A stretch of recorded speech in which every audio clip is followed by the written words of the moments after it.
Yes, Pedro. You only have 5 minutes, according to me. I'm just joking. Nah. We'll just see about that. We'll see about that. Oh, come on. Hey guys, this is Pedro back with another interview. This time covering Valorant Champions 2025. I'm accompanied this time by crashies, FNATIC, coming off of their match against MIBR, beating said team 2-1 to thus advance to the playoff phase in said competition. Crashies, thank you so much for the opportunity. Once again, good to talk to you this time in Champions.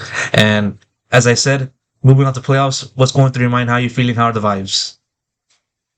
Just very happy. Vibes are obviously very good. Got a little stressful towards the end, so emotions were high, and it just feels really good to qualify for playoffs. Pretty clean this time around.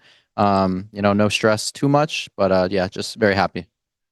A very well deserved achievement given the rocky road that you kind of described a little bit in this series, especially looking into Bind. Obviously, you guys selected that. MIBR brought out that composition game plan, made it very difficult from the outset, from the jump, and came out of that victorious. Just a question about that.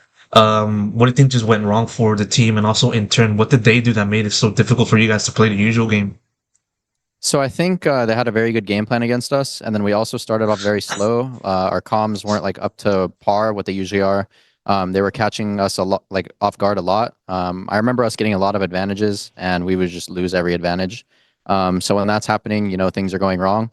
But other than that, like I just think they played a very good bind, and we started slow, so it's like kind of a recipe for disaster. But yeah, I think that's all that happened on bind. We had a good talk after that, and we kind of showed that in map too. So.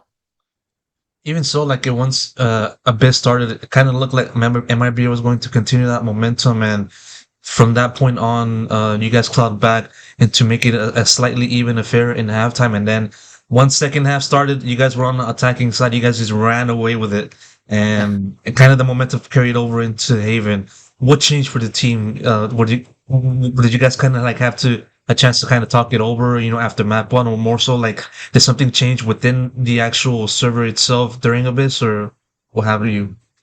I think we just had a very good conversation outside on what we need to fix and bring up our energy and our comms and everything like that. It's kind of like a slap in the face when you lose the way we did on first map. And even though they started off strong, we were all very like composed and calm and like just trying to figure out like how to win the rounds.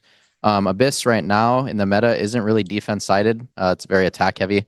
So even though like they were up, we had like a 7-5 half or something, and 5 is more than enough for us. And we were very confident going on to attack. So.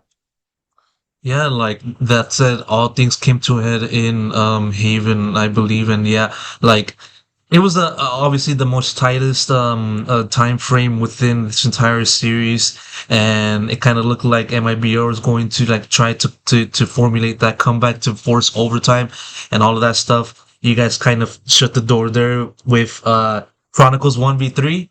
Thank Um, God. how do you kind of describe that moment? Yeah, so I think we had an 8-4 half. I think it could have been 9-3 or 10-2. I think we were reading them every single round. We were just getting a little too overconfident, taking a little bit more fights that we didn't really need to take. And then at one point we were up like 10-5, and like I said, we were just a little overconfident. They started to claw back, bring a lot of energy back into the game. And yeah, it was a little stressful towards the end. I remember Chronicle in the 1v3. I was like, yeah, 1v3, bro. Good luck. And then he got the first kill, he got the second kill, and I was like 1v1. And he killed it. And it was just, we were just blowing up with emotions and so happy for him. And yeah, just a great moment overall. What's up with Chronicle and just making these like approaches on Haven specifically? What's going on with that? I mean, he's the GOAT of Valorant. He's been here, done that so many times, so much experience under his belt. So nothing really phases him. I think when he's alive, he can always win unwinnable round. And that's kind of what he did. And yeah, like I said, whenever he's alive, I always have belief. So. I mean, you kind of it said it right there in your answer. I got to give you the obvious follow-up. Go to Valorant. Does this make it official? Is he now better than Aspas number one? Can't say that yet. I'm sure, Aspas still has the champions under his belt. So I think we're still chasing that champions. I definitely think Kron is definitely in like contention for GOAT status. He's just done so many things over these like 5 years that he's been playing. And me and him talk about it like a decent amount. Like we used to compete against each other. Now we're on the same team together, trying to win trophies together. It's such like a surreal experience. So I think it's just a super cool experience. I'm gonna read out a tweet that your teammate Alpha just put out like a few moments ago, Uh-oh. which said like 2-1 GG, well played MIBR. I guess I am the final boss. End quote. So, what are your thoughts on that? I mean, Alfire, he's unhinged sometimes. Can't really control him. Whatever he's on his mind, he's just gonna tweet. I guess we'll see. If MIBR get eliminated, I guess he'll be crowned the Paris final boss. But as of today, I guess he is the final boss. But we'll see. We'll see what happens to MIBR if they come back in playoffs and they're in our bracket. Definitely see indeed. And so now going back onto just the team's road in this tournament, making playoffs once again. First time for you, I believe, since 2022, 2023. We know the story of what happened there. And then 2024 had to go through plenty of issues in NRG and wasn't able to Yep. fulfill the preseason expectations. And so what's the feeling like for you to finally get to this point of the tournament after quite a rocky road to get to set point? Obviously, it just feels amazing for me. I remember I was just saying this in my last interview. Last time I played against Aspaz in the Champions, I lost grand finals to him. So it was like a little something special for me today to play him again and have the opportunity to beat him. And yeah, to make playoffs, like you said, it's been a long time, and I'm just so happy I could do it with this team. We have full trust in each other. They have full trust in me, and it's just always something special whenever we step out onto that stage. I mean, does this kind of like finally, with your individual success and your contribution to the FNATIC, does it feel like now the the progression to playoffs kind of like takes away or more so dissipates the ghosts of 2023? You know, with Billy, all that stuff. I think like 2023, it's 2 years ago. Whatever happened, happened. Like none of those rosters are the same anymore. I would say like it's still funny. Like we still joke about it and talk about it and stuff like that. But yeah, I mean, I would just say we focus on the present more than the past. And yeah, that's really it. Like just because I lost in 2022 or whatever it was, 2023 champions. Like I don't never get into my head about it or things like that. I actually wanted to play Billy at this event and have like a little revenge arc. But like it doesn't really matter because that roster is not the same and I'm not on the same team, so it doesn't really matter at the end of the day. Yeah, even so, like you guys only got to move forward, and you know, obviously that's what you did today, winning and moving on forward into the playoffs.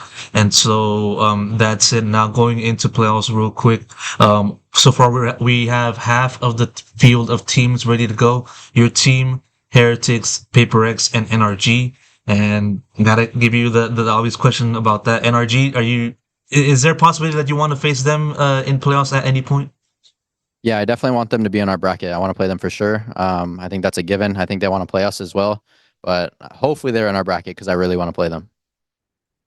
What did you make of like that team's kind of performance and form level thus far, and also like Ethan's IGLing and Ethan's contribution in particular, given that you know you are past teammates with him?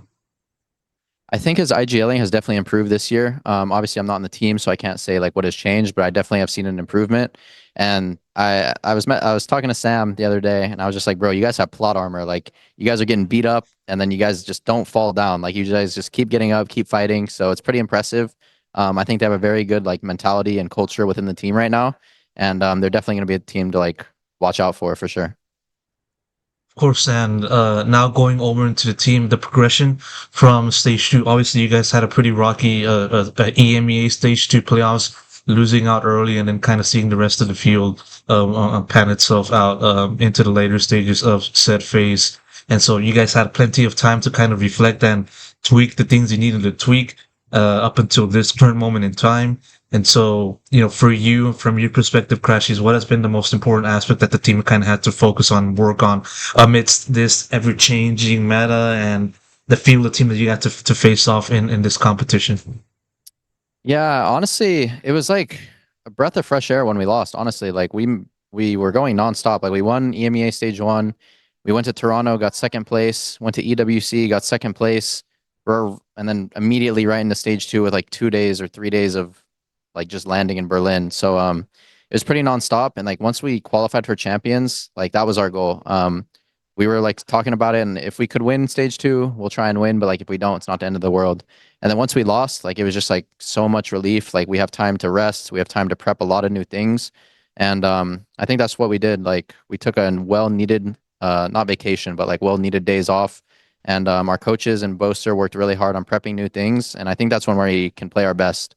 When we have a bunch of new things, teams don't know what to expect from us. We can innovate new comps, innovate a bunch of new things. And I think that's what we're showing this tournament so far. Of course, one more question I want to squeeze in real quick, and I need a quick answer as well. How far can this team go in playoffs? This team can go all the way, and I'm sure everyone knows that. So Well said, Crashies. I appreciate the time you've given me. We've gone past the Crashies time limit, but thank you so much for being so considerate. Once again, thank you so much, and hopefully I can talk to you again sometime in the future. And best of luck in thank playoffs. you, Pedro. Thank you. It was man. always a pleasure. Thank you, man. Have a good one. You too.